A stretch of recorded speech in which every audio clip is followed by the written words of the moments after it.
Well, welcome everybody to the 2013 Bean post-draft odds. I did do the pre-draft odds on video, and by popular demand, I am doing the post-draft odds. I do have a co-host with me today, Thomas Polina. If you want to pan on Tommy real quick. That's me right here. A long time ago, long before the mock drafts ever were created, Tommy and I invented the mock draft. Okay, and we always used to talk about everybody's team and evaluate them. And that's part of what drafting is about too, knowing your opponents just as much as you know yourself. I'm going to start in draft order, and right away we're going to go with the Mets. The Mets, Richard Stark, he's very, very nice guy, competed well throughout the years. But what I noticed the draft this year was he took a table in the back and he hid back there. And every time he would announce a pick, he would come up like a little rat and just announce his pick. Very sneaky, Richard Stark. But the one thing he did right off the bat was blow the first pick. You do not take Miguel Cabrera over Mike Trout. Right away you go with Mike Trout. He gave McFlint a gift. So right there it tells me, he's not ready to take the next step into competing for a title. He could come in fourth, he could come in third, but not title worthy. I don't know if I see enough power on this team. Any support here for Cabrera? Rollins and Zobrist and Hosmer and and Ethier and Machado and Kubel. I don't know if that's enough, and some of them are young. A lot of poor batting averages there, and I need a little help. I don't trust his offense. And is Gio Gonzalez someone you can anchor a team with, Tom? What do you think? I don't know. I think I disagree with you on the Miguel Cabrera pick. Really? I absolutely would pick Miguel Cabrera number one. I think in the beginning you don't try to win a draft with the first couple picks. You try not to lose a draft with the first couple picks. And a guy like Miguel Cabrera, who's done it for years on end and years on end, that's a guy you can count on. You might as well just look at his stats for the past 3 years, take the average, and put it right on your team at the end of the year, because that's what you can count on. A guy like Mike Trout, yeah, he did it for 1 year, and he was stinky poopies at the end of that year, too. Unlike a Bryce Harper. Excuse me, I'm going to speak right now, right? I just say, please. And you're not like a guy like Bryce Harper, who did good at the end of the year and was coming on. Obviously, that showed in the game that just happened with 2 home runs. Mike Trout, we have yet to see what he can do. He has no past history, no track record. I think that was a solid pick. I do agree with you, though. He doesn't have a lot of power. I think the Mets did hide in the back. I think he came in with a quiet cockiness. Yes. He had that little smirk on his face. Yeah, like a little rat looking for cheese. Obviously, I was one of the people that predicted that his team would come from the bottom of the basement. Nobody else, everybody laughed at me and this and the other thing, but I was the person that went out on a limb and said, with full confidence, this guy's got a great team and he's going to make the best run. Of course, lo and behold, he did, because I have good predictions like that. And now he's got a little too much confidence. He's got a little too much cockiness, because it showed in his draft. He has a couple decent picks. I like Jamie Garcia, got him late. Gio Gonzalez is obviously a good pitcher. Matt Moore, speculatively good. John Lester, you're hoping and praying. Julio Teheran should be good. I don't know, Rich. It's I think his cockiness may be his downfall. I agree with you. I think he was very overconfident, and like I said, he's not ready to take the next step. And he needs to do more. I don't trust him, Matt Moore. A little too high. The 6th round? Yeah. What about his wildness? And you know what? Is Lester going to come back and give Gio the support that he needs? I don't think so. I don't think so either. Well, I don't know. I'd give it to him. I'm not sold on a Gio Gonzalez. But what about Hosmer? When is he going to come? Everybody's been waiting for him a long time. Well, I'm not waiting for him. Well, and his batting average, 232 last year. Manny Machado, 262. Zobrist, 270. Jimmy Rollins, 250. I think this team is in trouble. Got some holes. And what about Altuve, Pierre Martin? No power whatsoever. No. Juan Pierre, why even draft Juan Pierre? You know what I mean? I really don't like this team, to be honest with you. I think he gets nothing. He had a poor draft after round 18. Well, let me ask you then, Rich, so we don't, what kind of odds are you giving Richie Stark and his cockiness? I'm giving Richie Stark and his overconfident cockiness about 150 to 1. Wow, you're giving him pretty good odds. You know what I mean? Why? Okay. No, hey, listen, this is your show. This is your show. I think that move on. I think that he can. He's going to have poor batting average. He's waiting for these new guys to come. They may never come, Matt Moore and Eric Hosmer. And I see him running into closer issues. Yeah, I agree. I see closer issues all over the place. Especially if J.J. Putz doesn't pan out. Let's say 151. Nothing really. Okay, 150 to 1. The next team, Rich, is McFlint. Why don't you talk about him? McFlint had the number 2 pick. Now, they got a gift in Mike Trout. But before we go into the team, I don't know if I like the new Chris Donnie. this gluten-free, no alcohol, no smoking, watching what he eats, Chris Donnie. And this Rich Ramirez who's getting engaged. I mean, Rich Ramirez was lost throughout the whole draft. I mean, Chris Donnie, but did you see the belly on him? I mean, could you blame him? I mean, I don't know. Maybe he's having trouble finding his you-know-what, but we won't go there. Anyway, what about Rich Ramirez? I mean, the first time anybody had trouble with the clock was these two, and then all of a sudden they caused a commotion, and give me the clock, I want the clock, and they totally panicked, and they picked Lance Lynn. They did, but Rich Ramirez did have about 2% body fat. Yes, he did. He had about 2% body fat. He was looking good.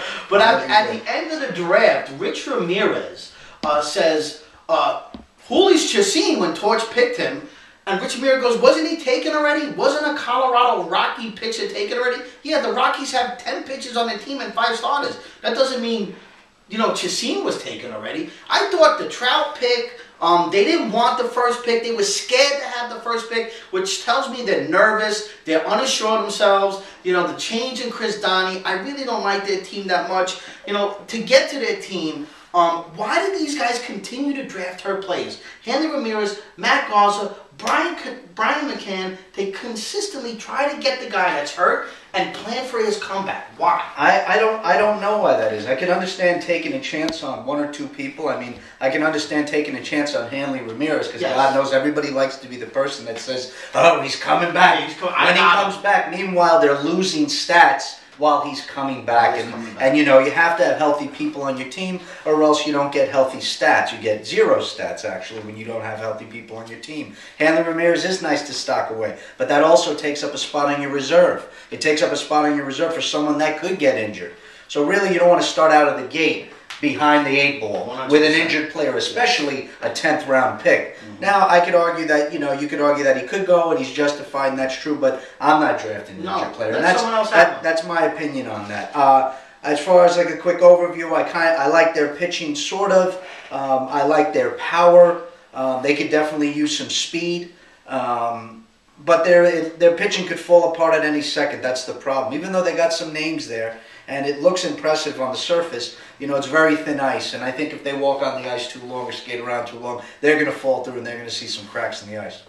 You know what, though? I think they really had some bad draft picks. I mean, Kendrys Morales in the 8th round, another guy they're infatuated with. They picked this guy like 3 years in a row. They do, and you're absolutely right about it. It is a bad pick. Lance Lynn in the 7th round. I mean, yeah, they get Belcher, they get Stead. That's a stretch. I mean, that's way too early. Yep. I mean, I like Espinosa, but R.A. Dickey, is he going to come back? But to start out, you got to give him credit. Trout, Beltran, Giancarlo Stanton. That's pretty good for a 14-team league. It's a nice. That's pretty good for a 14-team league. It's a nice way to start, but they totally choked in rounds 19 to 26. Tommy Hanson, Brian McCann, Justin Ruggiano, Cliff Pennington, Jose Valverde. Jose Valverde, why even take him? He's not even on somebody's team. I think this a name pick. It's a name pick. It's a non-prepared name pick, a panic pick. Just to sum up their team, I don't think they have much speed other than Trout. They took Lynn way too early. I do like their 3 closers. They had a horrible late draft. I think they really got maybe 8 good players out of 26. 8. Other than that, I don't like this team, and I think they're one of the worst teams. And what are the odds you're giving them there? The odds I'm giving them is 300 to 1, and I'm so happy Trout is going to waste his whole season on this team. Wow, that's something big 300 to say. to 1. That's. Well, we're going to go with the club and Eugene Guire, who you love to, lick some ass there.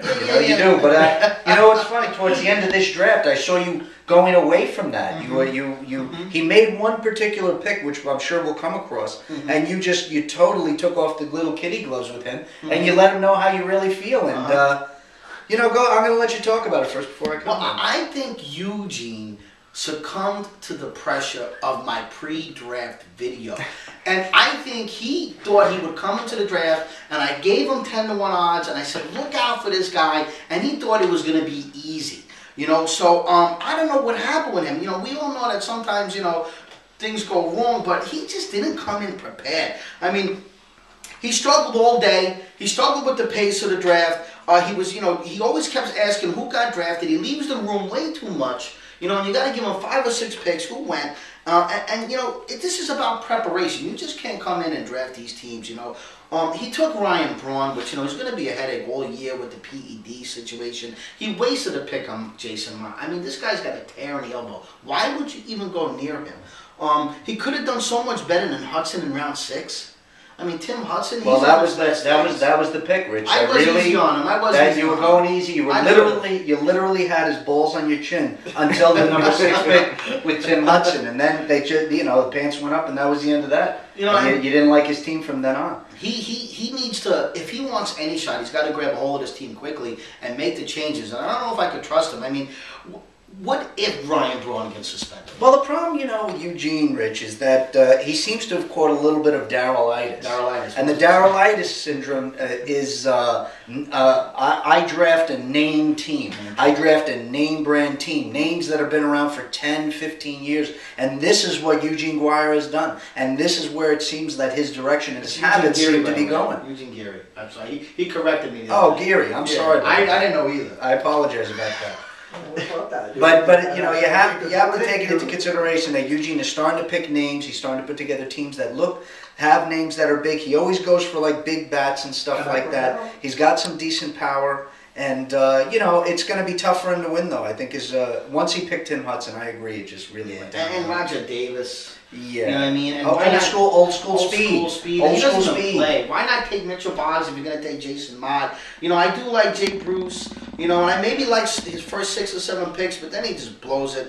You know, just to end it on Eugene, I don't think it's the overall worst team in the league. No, absolutely. And I actually give him about 101 odds. You're giving him pretty good odds. But you know, but it's not to win. It's to win, not to come in the money. It is to win, and you still lick his balls a little. Yeah, no problem. The next team that we're going to be talking about are the Pittsburgh Crawfords, who apparently this is Chris Dolan. This is Chris Dolan and John Dolan and John Coleman. Dolan and Coleman. Coleman and Dolan, I get them confused. And the funny thing about this team is... now, there was only one representative One representative. Okay. And did you see the size of that book he was using? What the hell was that? Was that an almanac? Oh, my God. I mean, was that like a Bible? I use that in my car seat. Jesus Christ, that thing was so big. That was like one of those old school baseball almanacs. And he had a laptop. But dude, what are you getting out of those things at that time? You know what I mean? What are you? I mean, are you reading that book? No, you're not reading that book. Are you reading that book? Can you see the stats? 60 seconds.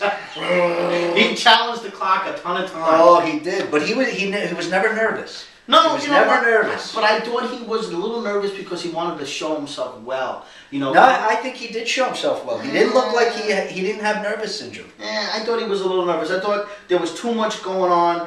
He was fumbling throughout that book. The clock was ticking. He wanted to come in and he had the center seat. He was overwhelmed. Yes, he was stuck in the middle. I don't know if he was overwhelmed. I think he did all right for.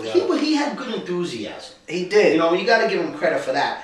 But let's talk about his team. I mean, was Cano the right pick at the fourth? You know, right fourth pick. Do you go with Cano there? We already had discussions about this. How we both feel about Cano. Yeah, I know he's in a contract year. Some people feel like he's going to go bananas this year. That he's a Yankee. He's the only second baseman you can grab that has a couple steals, as super average in power, ton of runs, boatload of runs. But as we both talked about before, you know, what about PEDs? And you say, Tom, Cano's not on any PEDs. Yeah, but his best friend wasn't he? Melky Cabrera. Yes. And they're like best friends. You know, they're Spanish, they're best friends. They hang out together. And listen, it could be a PED problem. You could see a suspension coming down the line for Cano. Maybe it's a long shot, but do I want him on my team? Do you want that headache, Rich? And do you want the number 4 pick to be Robinson Cano? No, I did not want the number 4 pick. For me, if I'm going to use a number 4 pick on a player, I got to get more of a 5-tooler or target something better like a pitcher. I like this Cole Hamels, Max Scherzer. I don't know. Cole Hamels, he every once in a while he has a bad year. He picked Max Scherzer way too high. Another one with control issues. He did pick him way too high, but he does have controls, but he does strike a ton of people out. But Cole Hamels, excited for the strikeouts. Cole Hamels was definitely the best pitcher on that team. B.J. Upton, Martin Prado, Alex Gordon, Shin Chu Chu. These are magazine picks. They're early. He took these guys way too early. He's waiting for the hope. Asdrubal Cabrera. You know, I don't know if I like this team that much. Honestly, he's got no relief. Carlos Marmol and Kenley Jensen. I mean, what are you doing? You got to come better than that. Yeah, that's a big issue. No creativity. He's a very boring team. You know what I mean? And I think he's going to struggle here. He's got no pitching support. Anibal Sanchez, Brett Myers, Dylan G, Derek Holland. I mean, that's I can't trust that. I think he's 400 to 1. It's a horrible team. No offense, but you know, I don't think he has a shot here whatsoever. All right. Whatsoever. Welcome to the league. Welcome. Now we're gonna now, if it was all possible that you can have a second set of nuts on your chin, this person and this team is absolutely the team. It's Donald Carrata in time zones. You absolutely blow them every year.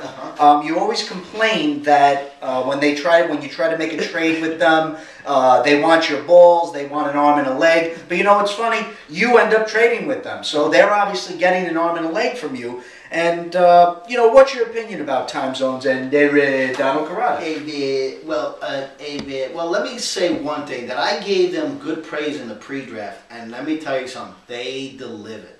This is my post-draft favorite. I got them at 3 to 1 odds, and let me tell you why. He worked the phone all day with his brother in that room with all the commotion, anticipated their picks when it was their turn to go, didn't delay anything. You know what I mean? And, you know, Donald never has, like, that worry, you know, look on his face. He just sits there, quiet, doesn't talk with anybody else, and he gets focused. And I tell you what, I think his brother has the brains behind the operation, but they, you know, they do it together well, you know? But I think that they were dying to get back in the league and prove it. He joined a Yahoo league. Could you believe it? He joined a Yahoo league last year. And I think when you leave a good league and you go to, like, some free Yahoo league or some $100 Yahoo league, you really want to come back and do what you miss. This is what I love about this team. Bumgarner and Wainwright, 4th and 5th rounds. 2 stud anchors, in my opinion, in the 4th and 5th rounds. I like the combo. Do you like that combo? I think it's a safe combo. I think Bumgarner in the 4th round was a really good pickup, especially with the way that pitchers were going at that time. Yes. Especially when you know, we pretty much started the rush at pitching. Yes. By taking so many pitchers early, but we'll get to that later. Adam Wainwright, you know, yes, he has history of being a good pitcher, and God knows Donald's from that time. He's from the Wainwright era. We're from the Wainwright era. You know, he was in the prime of our fantasy baseball years, but he was injured, and he came back. And yes, he had a great comeback last year towards the end of the year and stuff like that, and maybe he will pitch good. Do I trust him for a full year to give back stats that he's given in the past? No, I don't, and he won't be on my team for a 5th round pick. Harron's a shaky dude. We don't know what he's going to do, but he is pitching in a bigger. I don't like Harron at all. I know, but he is pitching in a bigger ballpark, and he has done it before. Again, though, another old school pick. Okay, Jonathan Nietzsche, you're taking a stretch there with the 11th pick. I know you do. And Minor and Malone, he's got some decent pitchers, but then there's some stretch and some speculation, you know. And then his offense, you know, you can't go wrong. LaRoche, Kinsler, Alexei Ramirez, David Wright, Walker, Alonzo Kemp, Holiday, Gomez. I mean, Gomez in the 7th round is a ridiculous stretch, but whatever. You know, he's got some issues in the outfield, okay, and he's got a little bit of power issues, a little bit. But other than that, I don't know. Keep going with your assessment of Donald's team. Is Matt Kemp? Is everybody waiting for Matt Kemp? Like, does he still deserve to go this high? He had one good year, so now you're putting all your hopes that he's going to repeat and come back with a 40-40 season. And I don't know if Matt Kemp could do it. And this is. But if he gets you 38 and 100+ RBIs, he was worth the 1st round. But this ain't a Donald style taking offense. Donald. Well, that's why we both knew. We didn't know.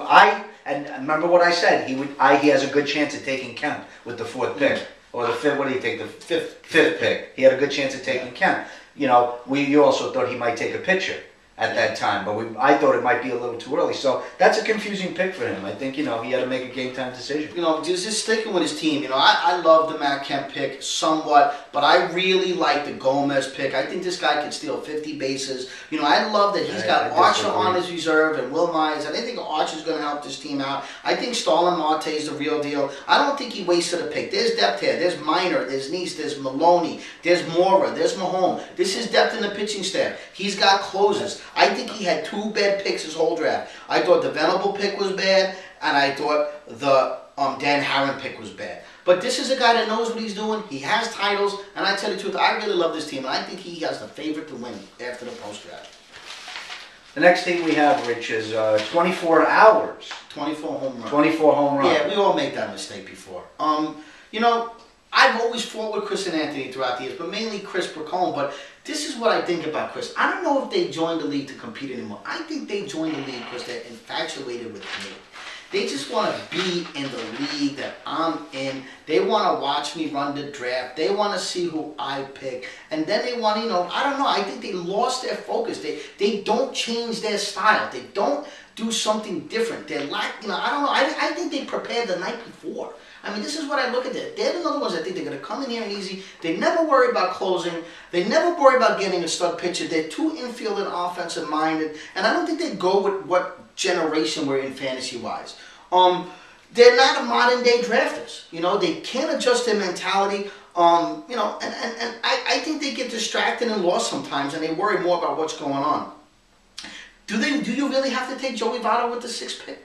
I mean, you can't do better than that. I mean, you know what? I don't think you can go wrong with the Joey Votto pick. The Reds are definitely one of my picks to win the whole thing this year. And I just think 24 home run. They may have been stuck in a specific generation of drafting. I don't think they've modernized their drafting. No, they have not at all. I don't think they've realized that how the league's changed in the past few years. Maybe they have. And believe me, I like them. I like having them in the league, and they're great guys. Definitely good characters to have in the league. I just think that their drafting has waned. And because they definitely concentrate as much, they still do the same things. Mm-hmm. They still talk, they still communicate, they still go on the message boards, this, that, and the other thing. But it just, the results are a little, You know a 24 home run team when you see it. And this has got 24 home run written all over. I guess so. I don't know. Jordan Zimmerman as your anchor. I mean, can you? Yeah, that was a little rough with the but pitching was going. That could have been a result of the pitching. You could have done better in the 5th round than that. I thought so. I thought it was a tough pick. Axford Street as your closest. I thought that was a tough pick and too. Street, Axford might lose his job first.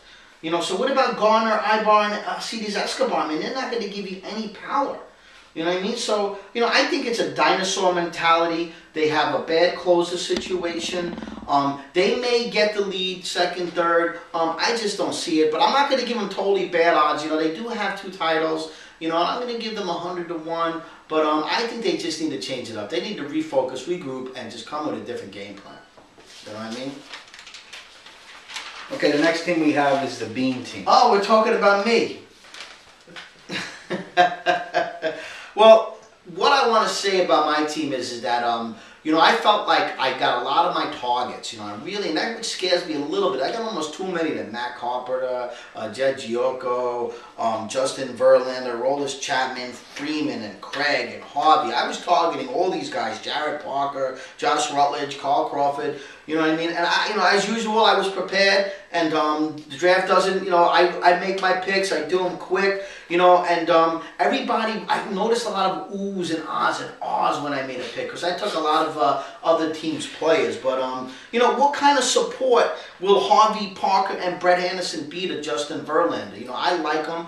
Do you have any opinions about that? Are they enough support for Justin Verlander? Well, I mean, first I have to say that you're definitely not short of an opinion, a high opinion of yourself, and, some of your picks are, pretty decent stuff. As far as your pitching staff, Verlander was a good pick with the #1 pick. You could totally justify it, and that's always good to anchor staff with him. Lo and behold, who did it last year and who followed suit right away with the same pick. I mean, it's not a coincidence. What works, works. And you can't get lucky twice in 2 years, so you might as well go with a solid plan that does work. And the one person that had a solid plan was me, and I feel very, very honored that you would imitate my style. So lo and behold, we have Justin Verlander. But after that, I don't know. Matt Harvey with the 6th pick. Okay. Aroldis Chapman with the 2nd pick. Okay, yeah, maybe these guys are good. We know Aroldis Chapman is very good. But with the 2nd pick, that's a stretch and a half. The guys you want. Anyway, then Brett Anderson with the 9th pick. I mean, you could have grabbed him in the 13th or the 14th round. Brett Anderson. But okay, he pitched a good game the other day. Depends how much you believe in him. But as a 3rd starter, you want Brett Anderson as your 3rd starter? You want Matt Harvey as your 2nd starter? That's the only thing I'm asking you. Not saying they can't have good years. God knows I used to pick people off the waiver wire. Scraps and skidoos, and they would put out Cy Young years. So I know what it's about. I know how to scrape the bottom of the barrel. But coming out of a draft and Matt Harvey is your 2nd pitcher, that's very tough. Just saying it's tough. Jared Parker as your fourth pitcher. Okay, he is going to do good. Is he going to do a fourth starter pitcher? Of course you do. That's why you picked him. Justin Masterson, I don't know what the hell that's about. Whoever that guy is. Jacquin Bena, I don't even know who these people are. These are obviously stretches. You'll justify them in your own way. They don't have big stats or big histories to justify that they'll be solid in your staff. You definitely have some issues. You have two solid relievers with a decent one as a third. That's totally solid, and that's good to look at. But after Verlander, that pitching staff is an absolute disaster. Absolute disaster. Your backup people are, I don't see anybody really solid that can back you up really phenomenal. Total speculation. It's good to have a couple speculation, but it's good to have more solid people too. Now, as far as your offense, yeah, you got Salvador Perez and you cream over him, but he doesn't have a year in yet. But you got him with the 14th round. But this year it seemed like catchers were going very late. God knows I got Joe. Oh, we won't talk about my team just yet.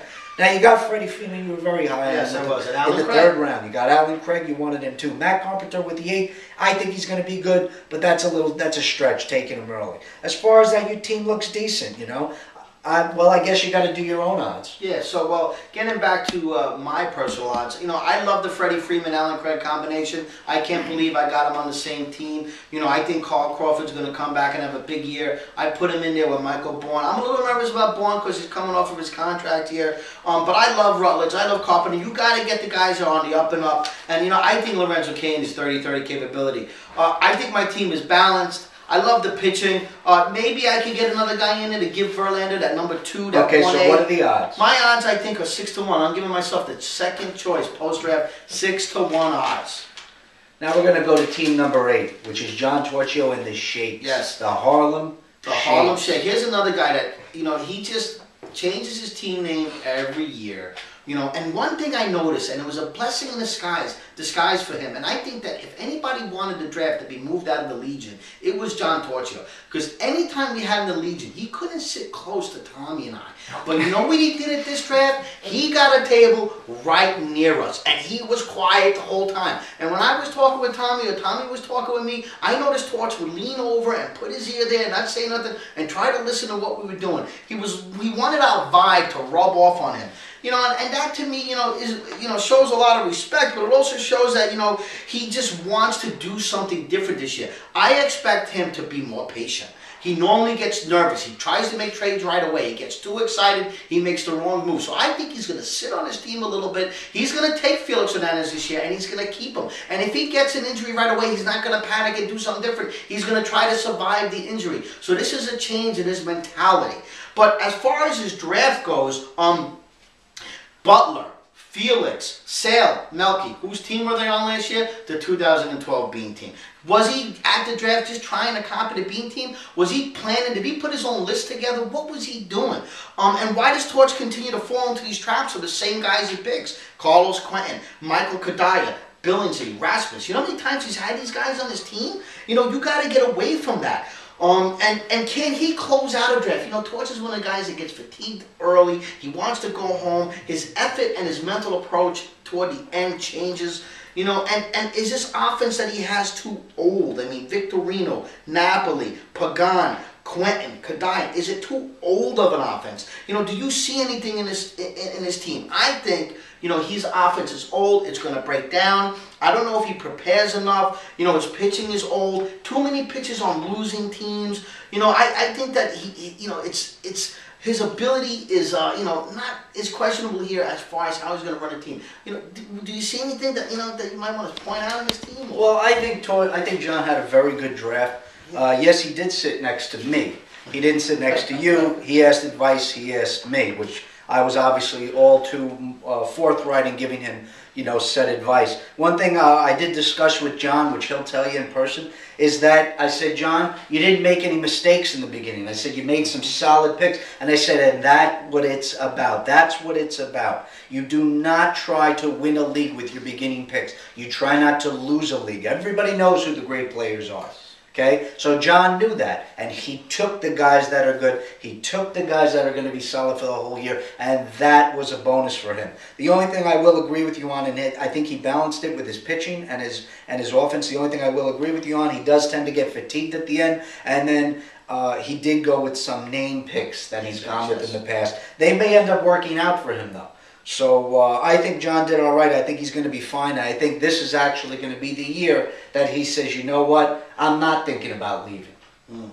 Yeah, because he always thinks, he always does. Always thinking about I'm leaving. Because he does downward pick. Yeah, he does. He does downward energy. He does. But that's all right. We got to change that, you know. No, listen, he needs to change it himself, and I think he's doing a good move with a good draft, and he's going to do it himself, and he's going to dig himself out of this fantasy baseball hole. You think so? Well, you know, personally, I mean, I can understand. I disagree with him digging out himself his hole. I mean, what odds do we have there, Rich? I got 14 teams. I have 250 to 1 odds. I mean, ultimately, he's going to change his approach and he's going to relax a little bit, but he just doesn't have the team, and that's ultimately what it's all about, stats. The next 250 to 1 odds. And again, that's to win, not to come in the money. Okay. Team number 9. Well, the Bistro Smokers, Sal and Walter. They were nice enough to get us to win the other day. Yes. That was a nice kick save, and you know, that was just very nice. Well, you know, just because they're nice doesn't mean they can't get criticized, and I'm here to criticize them. You know, I think that they came into the league last year, okay, and they finished well. They competed well. They choked. They really ran their team poorly down the stretch. They kept Tulo active for 2 weeks, dead at bats, and that could have cost them 3rd place. But ultimately, I think they came into this draft really overconfident, and I think they felt like they were the team to beat, even though they have nothing to show. They had 2 laptops, 2 tables, and they sat back there and they put their backs against the wall and they watched the whole draft. They had color-coded players. Their outfielders were blue, their pitchers were red. I don't even know what this whole system was about. You know, they put a lot of work in. They might have over-prepared. And the thing about them is they just haven't been in the league long enough to know other people's styles. It's not just prepare, and come in and do well. They're basically saying, without having any rings, that we got this. And I think their overconfidence is gonna hurt them. I thought they were staring at me the whole day. You know what I mean? They were wondering what I was doing. What does it take to be a champ? What does he do? Let's look at his team.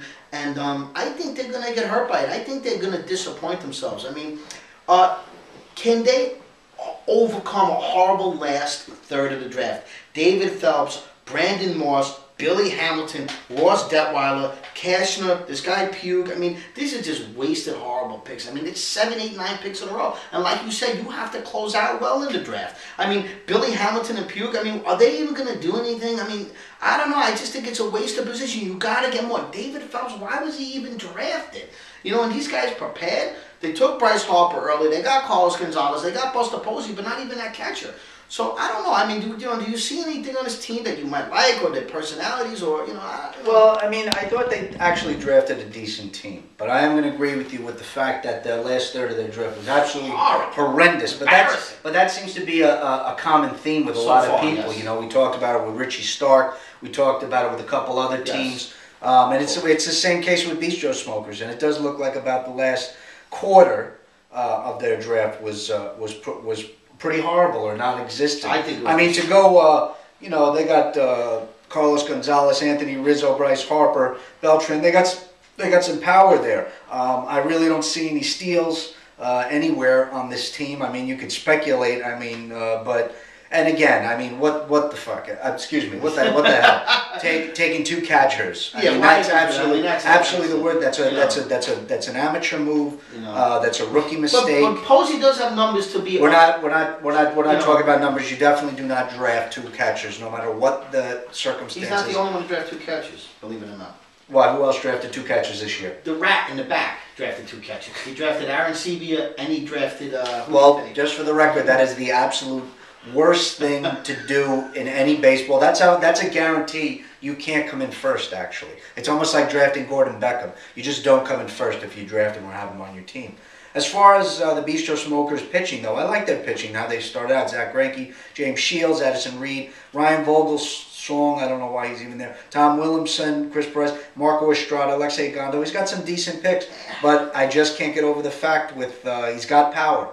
But they have stolen base issues, and and they definitely have back of the rotation issues. Yeah, I agree. I agree with you 100%. And way too many relievers. But, you know, way too many relievers. I kind of like the 3 reliever thing, but they're just basically following suit off the people that are able to do it. You got to be able to get away with it. But I agree with Tom. You have to have solid first relievers to do that. Solid. And then, you know, their back of the rotation isn't that weak. And, you know, Zach Greinke's had elbow issues this whole time. What if he goes down? I didn't want to say it. Yeah, nice. I did. I want to say it. I want to say it. You know what I mean? I know they got us the room. They got us the room. I didn't They got us the room, but that's okay. That's okay.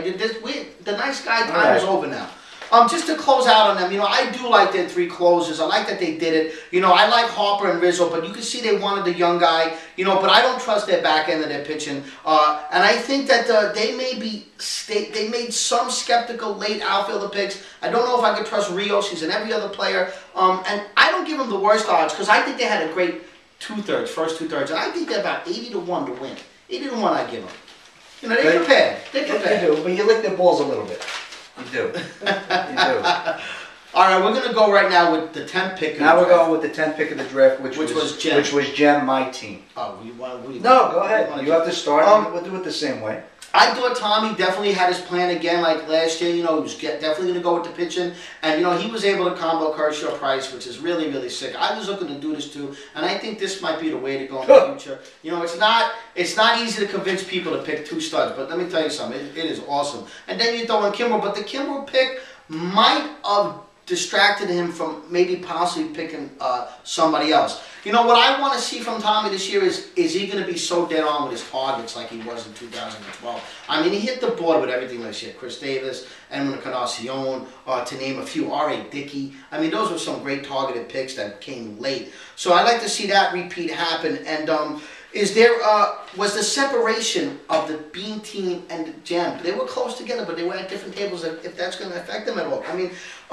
can Jem carry Bonifacio, Andrus, Everett Cabrera, and Omar Infante? Is that too much of a power, lack of power to give up here? And you know, why come back and get David Ortiz with the heel problems? You traded for him last year, he pissed you off, he didn't come through for you, and you come back and you get him, and that worries me a little bit. And is Alfonso Soriano going to come back at 38 years old with that year he had last year? But I do love one target. I love Brandon Belt. I think he's on a star in the making, and I love Price. And I love Kimbrel, and I love Kershaw, you know, and I love the pitching, but parts of the offense scare me. You know, what do you think about your own team, Tommy? Well, what I'd have to say is, what I targeted in the draft is pretty much what I got. I'm a super preparer. Yes, I study a lot. I study a lot of numbers. Yes. I don't really care for baseball. I actually can't stand the sport. It's the dumbest sport in the world. But when it comes to fantasy baseball, obviously, and there's a lot of money involved, it gets my juices flowing. Now, as far as planning to draft a team, I stuck with my plan. My plan was to get the best pitcher available. Now, I knew that people would copy me, inevitably. People got lucky last year, and it allowed them to win. But me, I had a skillful team from front to back, and what contributed to that, or what attributed to that, was my pitching style of last year. Now, I knew people were going to copy that, but I also knew people would go for Verlander. Now, why didn't I go for Verlander first? Well, because my cousin went before me, and I knew he would take him first. But the guy that I really wanted was Clayton Kershaw. Now, you're going to say, Tom, why would you want Clayton Kershaw? You know, when Justin Verlander's more solid. He's older. He's been there. It's a pitcher's park. You know, he's done it for years and years, and he's like automatic. And he is. But the thing is, I knew that Verlander was going to sign an extension. And he did, for $1 gazillion, okay? They locked him up. Now, guess who? We always talk about in this league about what? The contract and the big old contract year. And everybody goes crazy. Oh, he's in a contract year. He's going to do phenomenal. But let me tell you something. When you have experienced pitchers with pitchers, it's a different ball game. Okay? If there's pitchers and they've been around and they have history, like Clayton Kershaw and Verlander has, because Kershaw has been in the business for a while, even though he's only 25. Now, next year is Clayton Kershaw's contract year. But you know that the Dodgers are going to lock him up before the year is done. It's a guarantee. That's the direction that they're going. They got a lot of money to spend in LA. Now, so when does that mean that Clayton Kershaw needs to have his biggest and best year? 2013. You're damn right. And that's how it's going to be. Yep, you look at the 2 games the other day. Hey, Verlander had some game. A 1 ratio, no runs, what, a few strikeouts. I mean, that's unbelievable. But what did Clayton Kershaw do? .444 ratio, complete game. Not only that, this shows you the kind of year he's going to have. He even popped a home run. Now that I've explained my style going in, I wanted to follow that up with a 1-2 punch. What better 1-2 punch than Clayton Kershaw and David Price? I personally wanted Clayton Kershaw and Steven Strasburg, but I knew that wasn't going to happen. Because people were close. I think it was possible. It was, but in our league, he was going to come up. I think once the pitches went, then the guy took Strasburg. Yes, and it was very difficult between David Price and Cole Hamels because I absolutely love. I love Cole Hamels. David Price is way better than Cole Hamels. Now to come right back and realize that Craig Kimbrell's sitting there, and the fact that I could put Kershaw, Price, and Kimbrell together, I knew nobody would even be able to compete with that. So I accomplished the goal there. Now as my fourth starter, I have Homer Bailey, which you look at the second half of his year last year, he was untouchable. Untouchable, and that team's going to hit and score runs. Okay? And they have Dusty Baker, they're primed to make a run at the World Series. Glenn Perkins, look at his stats last year. Yeah, he's on a bad team. What does that mean? He's going to play all close games. And that means there are going to be save opportunities. The guy's pretty much unhittable. Brandon McCarthy looks like he's got his shit together, and he's going to play good on a good Arizona team. Gavin Floyd is stinky poopies. Miguel Gonzalez, stinky poopies. Ubaldo Jimenez, stinky poopies. I have a bad back end of my rotation. I have about 3 or 4 holes I need to fill. At least 3. Now, Kyuji Fujikawa should work out because Carlos Marmol is absolutely horrendous. So it's only a matter of time before I get a third reliever. That was a genius move, but a pretty obvious one. As far as David Ortiz, I love the guy. The guy can make a huge difference in your league. A huge difference if he hits. If he doesn't, I'm smart enough to replace him with other people. I thought Oscar Tavares was a bad pick. You shouldn't pick people that you're speculating on. It wastes a position in your reserve. Although people say he's a superstar and this, that, and the other thing. I thought that was a mistake. But seriously, Joe Mauer in the 9th round is my catcher. Paul Goldschmidt, Jason Kipnis, Elvis Andrus, Michael Young, Everett. What? Jason Hayward. I'm not done yet. Michael Young, Everett Cabrera, Brandon Belt, Nora Chike-Aoki, who just cracked a home run the other day, Alfonso Soriano, Emilio Bonifacio, Justin Smoke. These guys are all going to hit. The problem is I need more power, and I have way too much speed and runs. So, but what is the most valuable thing in the middle of the year? Stolen bases. Stolen bases, and everybody and their grandmother knows that. Yes, home runs are valuable, but the prettiest thing to have are stolen bases. Everybody loves them and they cost the most. Everybody knows that, and I have an overabundance of them. You know what doesn't get anything? Saves don't get you anything in the middle of the year. Relievers get you stuff now, and that's just a little extra advice. Now that I've judged my team, Rich, and I appreciate you giving me the time to go over my guys. Now, I do agree with a lot of Tommy's things. I just can't see him. I don't know if he's got the ability to overcome the power issue, and he's most likely going to have to address it. I'm not sold on Ortiz. I think I would have stood away from him. I think he's going to be a headache. He's at an age, and I agree. I mean, the Fujikawa is going to pay off, and I do love the Kipnis. He went Goldschmidt, Kipnis, Haywood, and you got to love that after after Price, Kershaw, and Kimbrell, when he took them 3, he went 3 good hitters. So he did well there. So my odds for Tommy, believe it or not, are not bad. They're 20-1. I think if he can figure out the power issue, he's going to be dangerous. And if guys like Miguel Gonzalez pan out, I think it's going to be a team to deal with. 20-1 is one of the top 3 or 4 choices for post-draft. The next team that we have is Sleazeballs, which is Joe Salimbeni and my uncle Phil Salimbeni. Yeah, who were nice enough to let us film right here. We film on location at one of the Sleazeballs place over here, and believe me, it doesn't come without a cost. Now, I think draft day showed why I'm so critical of these two. I mean, they're another team, and don't get me wrong, I mean, we love them, but it always seems like the partnerships and these laptops, all partnerships are the ones that cause commotion in these drafts. They delay the drafts. They always push the clock limits. Not just Joe Bean and Phil Bean, but everybody who has a partner and everybody who has a laptop. Do me a favor. Get rid of them things. Use a magazine. You'll enjoy the draft a lot more. There was a time toward the end of the draft when I think Joe Bean spit off 6, 7, 8 names in a row that were already drafted. I mean, it was pretty bad, right? And Uncle Phil constantly throughout the draft, who went, who got picked, who was that? You had to yell, every pick you had to yell out the name and the guy. They have a partner. So, that's some of the things that show that it's like a debacle when these two guys draft. But in terms of their team, Was Pujols the right guy to pick? I mean, is he getting old? Is he still the guy? I mean, I could see taking him and coming back with the pitcher. And I do like Cliff Lee, by the way. I think he was a great guy to come back with. I like him better than Cole Hamels. I tell you the truth, I like him better than Matt Cain. But can you explain Matt Wieters in the 5th round? This is what tells me that this is a team that just is not going to compete. They have no shot. They never have a shot.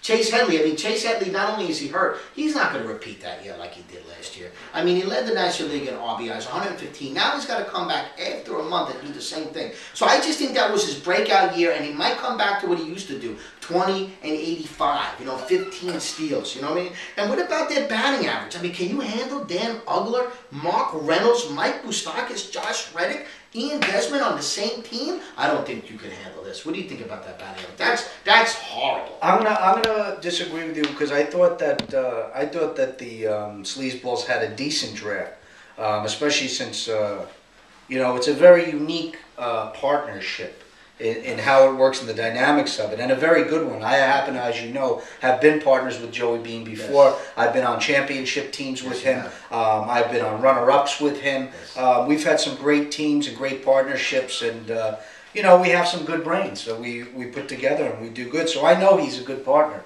and I know my uncle is a great guy and a great partner as well.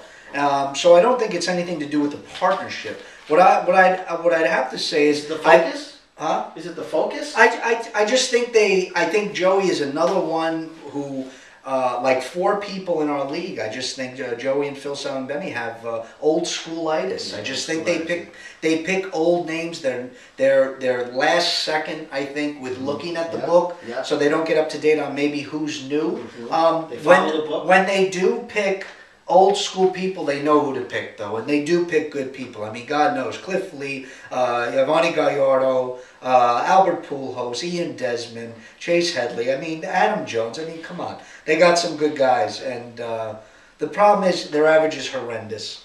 You're going to have to address steals. You're going to have to address the pitching. They can address and repair over the year. They got some great reserve people, but I just think their batting average and their stolen bases are going to need addressing. What kind of odds do you give the Sleazeballs? Well, I mean, I was trying to look at this team before I scrutinized it, and again, I mean, I totally think it does come down to focus, and it's totally last minute preparation.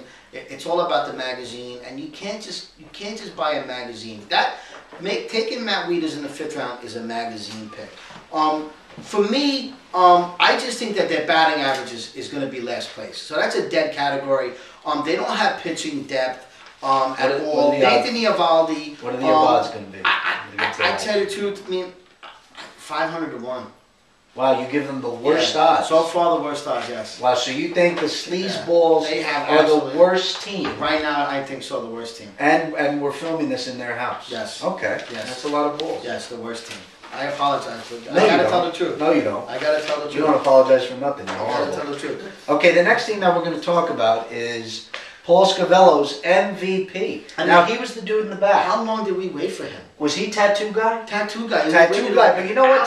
But Tattoo Guy seemed like a nice guy. He is a nice guy. He seemed like a nice guy. He was a gentleman and a half. This was his first rotisserie style draft. And he did take Strasburg #1. And you know what? You hit it right in the head. I said, oh, that's early. But then I said, because I wanted him.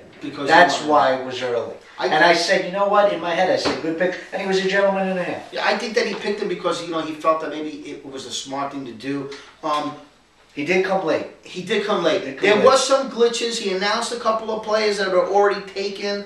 Nothing major, though. Nothing major. Nothing major for I think, like Pittsburgh Crawford, he was a little anxious. He wanted to show that he belonged in the league. And I'm glad I have him in the league.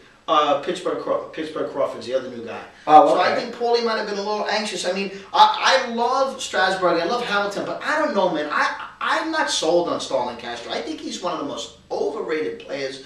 People love him. I don't love him, and I think he's got some names that show power, but they're not. They have limits. They're more like 25, 85 guys. Cespedes, Trumbo, Mike Morse, these guys, Chris Davis. I mean, they're not 3,100 guys. And I think Hamilton needs that support. So yeah, he's got some sexy names up there. Magazine picks, Trumbo, Morse. Morse has got the power, but he's on Seattle. So he definitely wanted to go offense. But where these guys play on bad teams, and that's another thing too. You can't have guys on bad teams. You might have one or two, but not all of them. Look at his pitching staff, okay?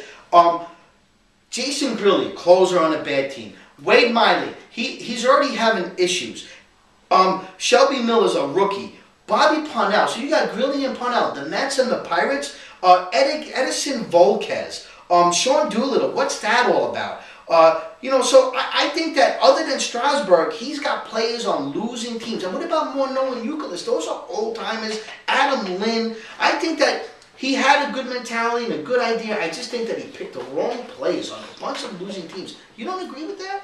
I don't agree with that at all. What I'm going to first say is, as far as his offense, I thought he did great. I think he's got a great offense. I think he's got stolen base issues like a lot of people do. You know, the also not bad. The problem is you're saying that 25 home runs, 80 is not good. It's phenomenal, and you'll be surprised how little people have 25 home runs.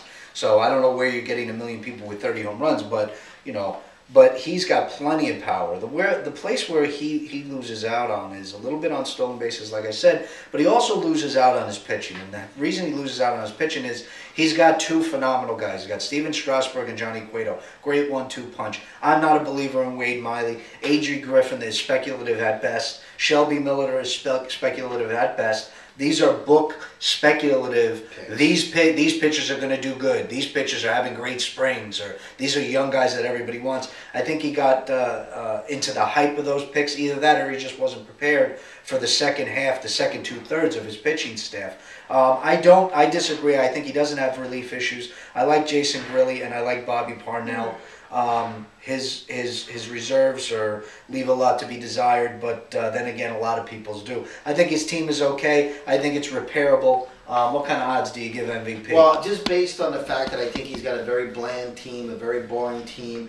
He's got too many pitches on losing teams. He's not going to do well in wins. I think there's a lot of work needed here. You are capable. If you're capable, there are players in the free agent market, but I give him about 251. Wow. 250 to 1 odds. It's just not enough for me. It's just too boring. All right. Too boring.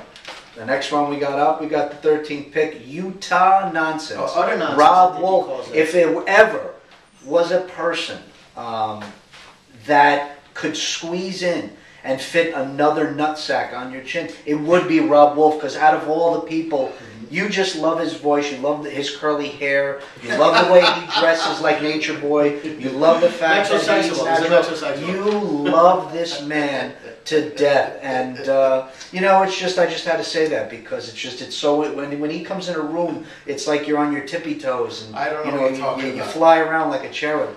But anyway, Rob Wolf's team, what do you think about it? Well, you know what, I think Rob definitely, and he always has a plan coming into the draft. He really does. And I think he wanted to come this time, because I commented and I criticized that, he's been getting flustered lately. And to Rob, that's a disrespect. Because this guy loves baseball. He actually really believes that he's the king of fantasy. And you got to have that mentality. So I think he was coming into the draft with the bull by the horns. And he promised that he wouldn't get flustered and he would do well. He never wastes a pick. Even if it doesn't work out, he still has some kind of mentality behind the pick.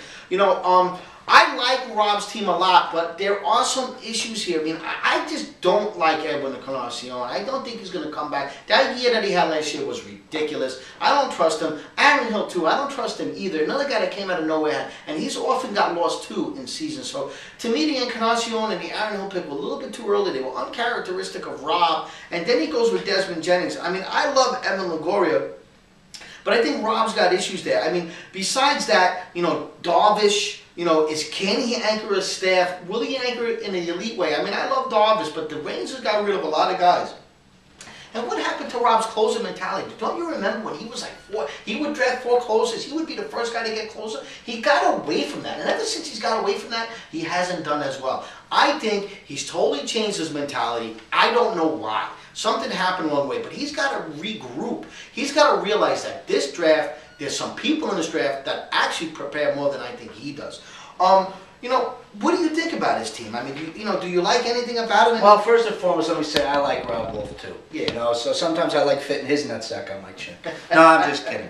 But anyway, I like Rob Wolf's first pick. I like Prince Fielder. I love Prince Okay, Fielder. I like Prince Fielder. I can't stand his second pick, Evan Longoria. I love him. I've never been a fan, but I think, if I'm not mistaken, Rob Wolf has loved him for a long time. I love the Edwin Encarnacion pick. I'm totally a fan. Too early. He's totally going to do it again. And Desmond Jennings is a good pick. Austin Jackson is a take chance pick, but what he can produce is a lot. But unfortunately, his average does not jive with me. Nick Swisher, I totally love that pick. He's going to be batting cleanup on the Cleveland lineup, and I like that new and improved team, especially for the manager there. Coco Crisp, Aaron Hicks, Victor Martinez. Okay, I like his offense. I think his offense is pretty good. I think he's got a lot of balance. It could fall apart. It's held together by a thread, but I think it can be very good. He might have some stolen base issues as well. As far as his pitching staff, I like Yu Darvish. I like Jeff Samardzija. I like Brandon Merrill. I like Hiroki Kuroda. Okay, those four is a good start. But Jason Hamill, McDonald, Peralta, Koch, and Balfour and Jansen totally got away from his relief ways back in the day. Totally not a Rob Wolf team. No. And even last year it wasn't a Rob Wolf team. Yeah, I guess so. And it's just And how about very, very tough. It's not a Rob Wolf team. I'm sorry, Rob. You're a nice guy, but not a Rob Wolf team. I give his offense thumbs up. I give the pitching. But is it repairable? Yes. But the fact that that offense is held by a thin thread, it's going to be tough. But things could fall right for Rob Wolf. I can't get over how bad a draft he had after the 19th round. I mean, Coco Crisp, Jason McDonald, Ryan. Let me ask you then, Rich. Ryan Duman. What kind of odds do you give? I give Rob 40-1, and those are pretty good odds. No, those are ball licking odds. No. I mean, he is Rob Wolf now. He knows what he's doing. I know. He could recover a little bit. He could recover. I mean, on the good side, he knows how to run a team. I just can't trust his pitching staff. Brandon Morrow. I don't like Aaron Hill. Jason Hamill. I do like Samardzija. 40-1 though. It's not as good as your odds. It's fifth or sixth. So what does that mean? But my team. I think that he had too poor of a second half of the draft. Rob has lost his step. I hate to say it. Okay, so 40-1. 40-1 odds on that. The last thing that we're going to talk about is the cream team. Darrell Williamson, who I love to death. Yeah, I mean, Darrell, how are you? I mean, but you talk about a guy that was just, I don't know what happened to him. I thought his draft was a debacle as far as following. He said Bryce Harper in the 25th round. I mean, that's pretty bad. He couldn't hear it all. He constantly says things. The same old Darrell. You know what I mean? But I think Darrell's actually getting worse. I mean, I thought that once again, which I can't believe, he had the 14th pick. Could you believe it? I mean, the 14th pick. I think you set it up that way. I don't know. Some people think I cheated and automatically I had his name in my hand, so that when I pretended I put it in the hat, I pulled out the cream team. But I didn't pick the name out. My uncle did, so you can blame my uncle for that. Darrell is just getting old. He's getting old quick.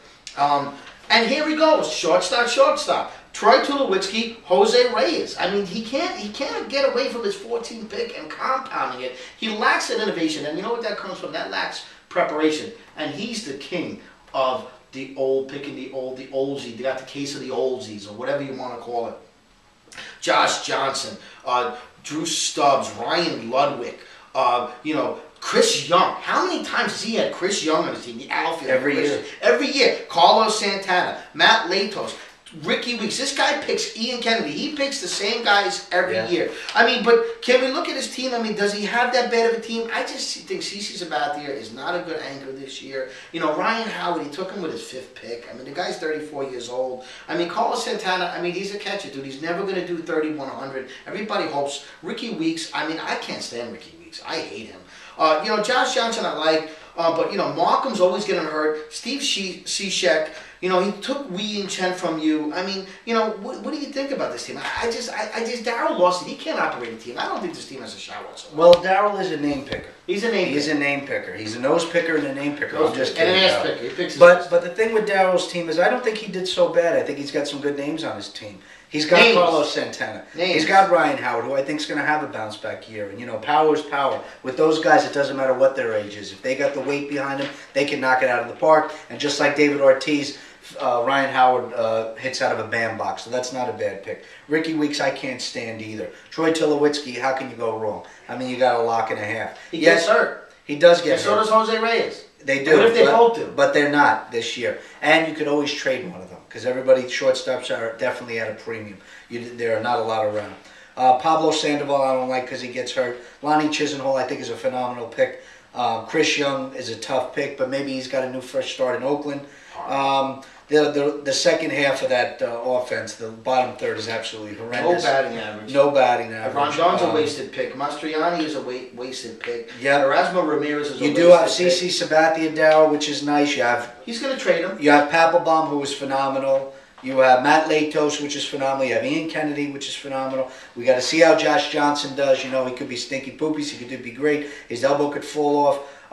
The rest of that pitching staff, with the exception of Wei Yin Chen, who you did steal from me, everybody else is absolutely horrendous. That second half of that pitching staff is horrendous. The backups probably look better than the second half of that starting pitching staff. That's really all I got to say. You know, Darryl is a name picker. He's a name picker. A lot of, well, that's it for Darryl. What do you give him? What odds you give him? I'll give an overall assessment later. I don't think he has the worst team. I still think Sleazeballs is worse. And I give Darryl about 400 to 1. But, that doesn't mean much. I mean, he's just going to be in the bottom of the barrel. I mean, so all right. Those are our post-draft odds. Well, Rich, now that you've had all the post-draft odds, what are your final comments? And then I'll give some final comments, and then you can thank everybody and so on. Sure. I appreciate that, Tom. And thank you for co-hosting the show with me. No problem. Thanks for having me. And thank you to our producers, Phil Bean and Phil Bean Jr., and our director. Great people. And thank you for on location. We appreciate it.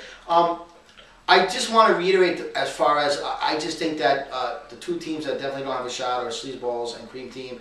I think Time Zones is definitely the favorite to win it. He's piloted it before. I love my team. I'm coming off the title. I think Tommy Polina's got a third choice. I think if he corrects the power, he's going to be tough to beat. And Rob Wolf. I just think that the drafts are just way more intense now. I think there's about 5 or 6 teams that get into it, and it's really those 5 or 6 teams that have a shot. The other ones have to get lucky. And some people do this for fun, and some people do it for money, and some people do it for both.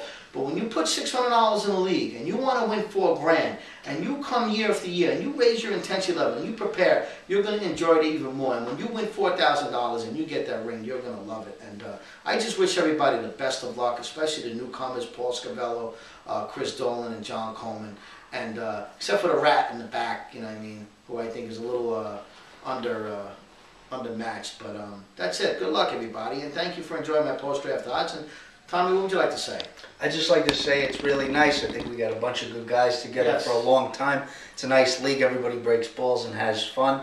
The one thing I will part with is it just seems that every year where people seem to screw up in the draft is towards the end. It's their preparation. They don't have the follow through. They're screwing up even earlier now. There's 6 rounds left, and people are already talking about going home. And I'm sorry, but that's where you win a league. You don't win the league in the beginning. You don't win the league with a couple picks that you let slip through, or you made 1 or 2 bad picks. It's those last 4 to 6 picks that people do not concentrate on, and this is why people don't win, or they got no shot. You gotta have a plan. You gotta have a plan, and you gotta have players. You gotta have players. You gotta have more than just players. And you gotta study those players. Yes. So on that note, I'd just like to say thank you for running it, and I think this was a great success. Hopefully you guys enjoyed the video. Thank you, man. Good luck. Take care.